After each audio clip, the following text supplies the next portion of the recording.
वो बेटियां इसकी फंस गई। वो बीच बीच में आती थी चाय देने के लिए, आई देखो के मुस्कुरा देता था। और भी देखती थी कि वाह कितना अच्छा तलवार चलाता है, बढ़िया है ये, भले गुलाम है तो क्या हुआ।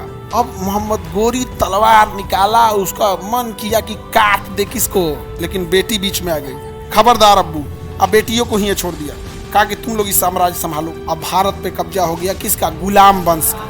आई राजा सबको भी है कि भाई जब तुमको चाह रहे हो तो बेटिया को साइड रखो, साथ ही लेके घूमेगा तो क्या होगा। अब ये सब तलवार वलवार भाजते, लड़कियां सब भी ना देखती है तलवार वलवार भाज रहा, तो कहते कितना अच्छा है। यानी 12वीं सदी से जो गुलाम हुआ भारत, तो इसी के समय से, समझ में गया कि नहीं। केवल इसकी बेटियां नहीं फंसी रहती तो गौरी भी लूट के चल गया था। नालंदा विश्वविद्यालय में आग लगा, इस सब का कारण एक ही है।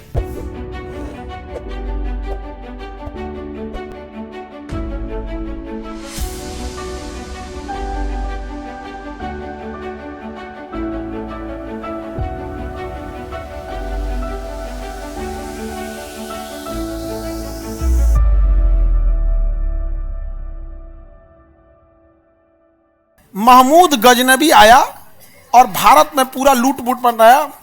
17 बार आक्रमण किया, बहुत बार आया और आक्रमण किया, लूटपाट मचा के वापस चला गया।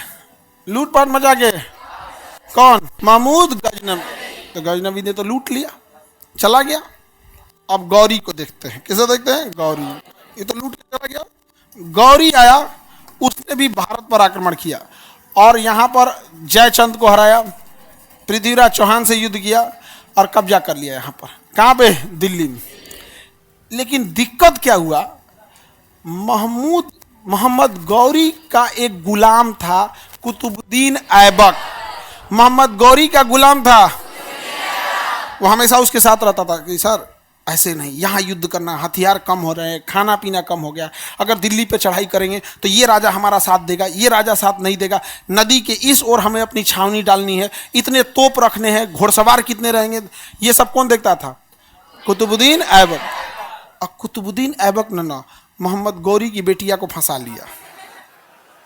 वो बीच बीच में आती थी चाय देने के लिए, आई देखो के मुस्कुरा देता था, नहीं समझ आ गया। और भी देखती थी कि वाह कितना अच्छा तलवार चलाता है, बढ़िया है ये, भले गुलाम है तो क्या हुआ, फंस जाते हैं इसी से। वो बेटियां इसकी फंस गई, मोहम्मद गौरी की बेटी फंस गई किसे, कुतुबुद्दीन ऐबक। अब मोहम्मद गौरी तलवार निकाला, उसका मन किया कि काट दे किसको, ऐबक को, लेकिन बेटी बीच में आ गई।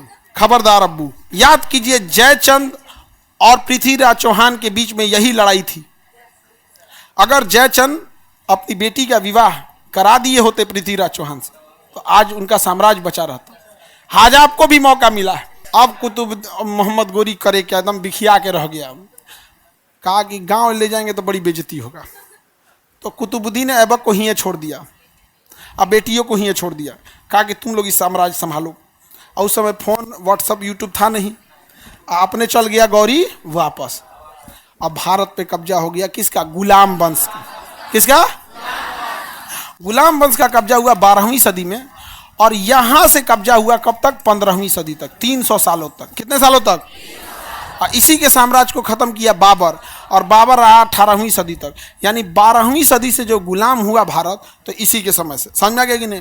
केवल उसकी बेटियां नहीं फंसी रहती तो गौरी भी लूट के चल गया था, गौरी लूट के चल गया था। केवल यहां रह गया किसके चक्कर में, फंस गई ओकरा से। अब फंस गई है बेटी, अब राजा की बेटी है तो उसको कहीं ना कहीं साम्राज्य देगा ना। तो मोहम्मद गौरी का हम अफगानिस्तान में ना देंगे, यहाँ सब कहेगा सो तोर बेटी फंस गई लो गुलाम से, यहाँ ना देता हूँ, यहाँ कौन जान रहा है, जाओ तुम वहीं रहो। कुतुबुद्दीन ऐबक, समझ में आ गया कि नहीं आ गया, लड़की लोग को समझ में आ रहा है। ये कुतुबुद्दीन ऐबक के लव मैरिज के चक्कर में हम लोग को क्या हो गया, दिल्ली सल्तनत आ गया और यहाँ तक हो गया। यहाँ नहीं तो सब लूट के चला गया था। मोहम्मद बिन कासिम कहाँ रुका, आया लूट के चला गया। देखो लूट के चले जाने से इफेक्ट तो पड़ता है, लेकिन लूट के चले जाने और यहीं आके बस जाने में, जो यहाँ बस जाता है वो ज़्यादा इफेक्ट डाल देता है। लूट के चला गया केवल धन लूटेगा, आके बस गया तो राजनीति का समीकरण अलग करेगा, खान पान का अपना तरीका ले आएगा, धार्मिक संतुलन इधर से उधर करेगा, सब इधर कर दिया। केवल क्या करा चक्कर में, लाल पीला हरा के चक्कर। आई राजा सबको भी है कि भाई जब तुमको चाह रहे हो तो बेटिया को साइड रखो, साथ ही लेके घूमेगा तो क्या होगा, नहीं समझ आ गया। और ये सब तलवार वलवार भाजते, लड़कियां सब भी ना देखती से तलवार वलवार भाज रहा तो कहते कितना अच्छा है, पता नहीं हमरे नसीब में कैसन है। अच्छा, इन सब की लाइफ भी ना लड़की सब की बड़ी चैलेंजिंग होती है, अजीब लगता होगा तुम लोग कि कौन आएगा मुझौसा, नहीं समझ आ गया। और दिक्कत क्या होता है ना कि एक इंसान भी अलग और घर द्वार छोड़ के शहर भी अलग। लड़कों में भी ये होता है कि कैसन रही कैसन नहीं, खाली करकरा देवसेना की तरह झगड़ा, दिन भर में 20 बार झगड़े करे, लेकिन उसको लगता है ना कि भाई युद्ध भले हो लेकिन युद्ध हमारे क्षेत्र में होगा, युद्ध होगा लेकिन युद्ध हमारा। इस सब का अलग होता है। यहाँ पे मोहम्मद गौरी कहाँ से है? गौर से। अब भारत में आया, लूट के चला गया, लेकिन उसकी बेटिया किसे फंस गई? कुतुबुद्दीन ऐबक। ऐबक बस गया यहीं पर। ऐबक का एक गुलाम था, ऐबक का गुलाम वो चलाया बिहार, बख्तियार खिलजी।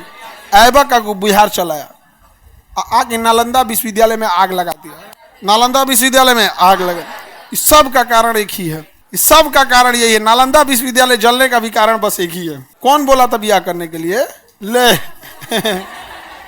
दोनों की गलती है, ऐबक की भी और जो ना को फंसीले था उसकी भी, दोनों की गलती है। पिटाए तो हम लोग ना, पिटाए तो हम लोग। ये क्या कह रही है निधि तिवारी? सर हम लड़कियों की हिम्मत देखिए, युद्ध वो भी दूसरे के मैदान में। बात तो सही है कि नहीं? जीत गए तो ठीक है ना, तो मुंह फुला के बैठिए जाएंगे, कभी भी सपोर्ट करें। कितना कितना लड़की सबको हम मानते हैं, तुम लोग को कम मानते हैं जी?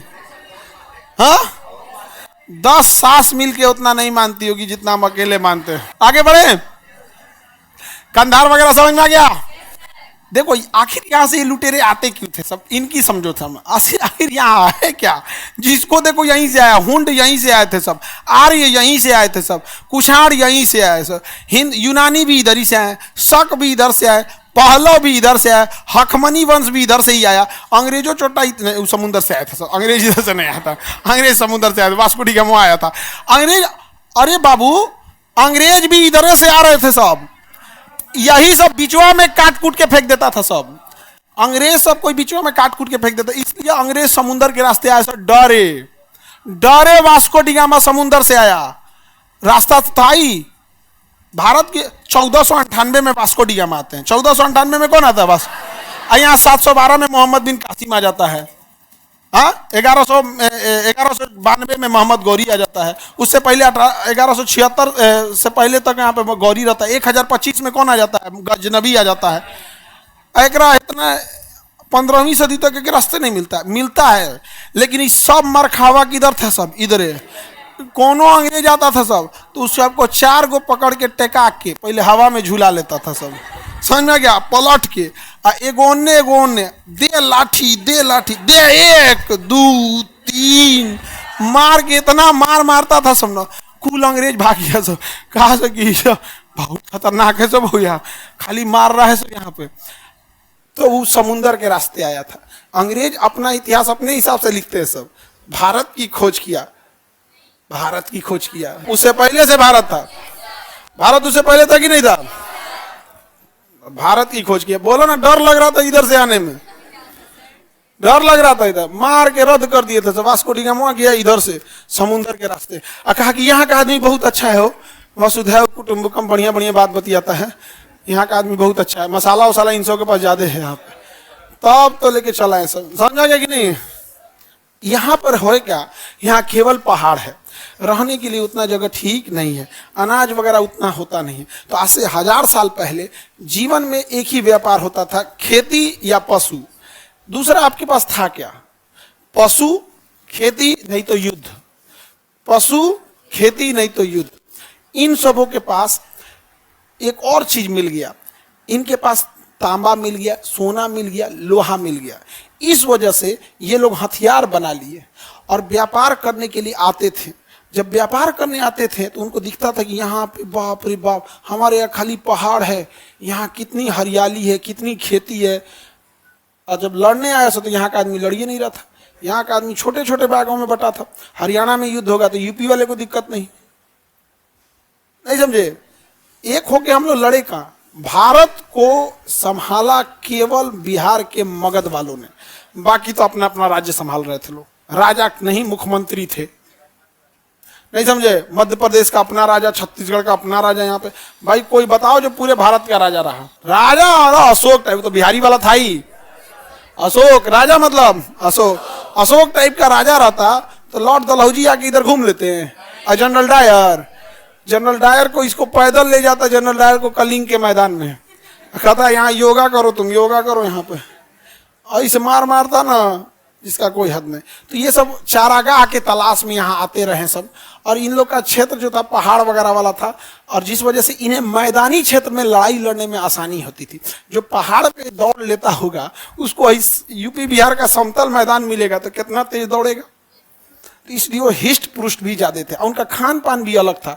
ड्राई फ्रूट, मांस मछली बहुत ज्यादा खाते थे। तो भोजन जैसे रहता है ना, उत्तेजना भी वैसे ही रहती है। अब कोई शाकाहारी व्यक्ति सात्विक भोजन कर रहा है, उसका मन शांत रहेगा, देखना, शांति से युद्ध वगैरह नहीं करे।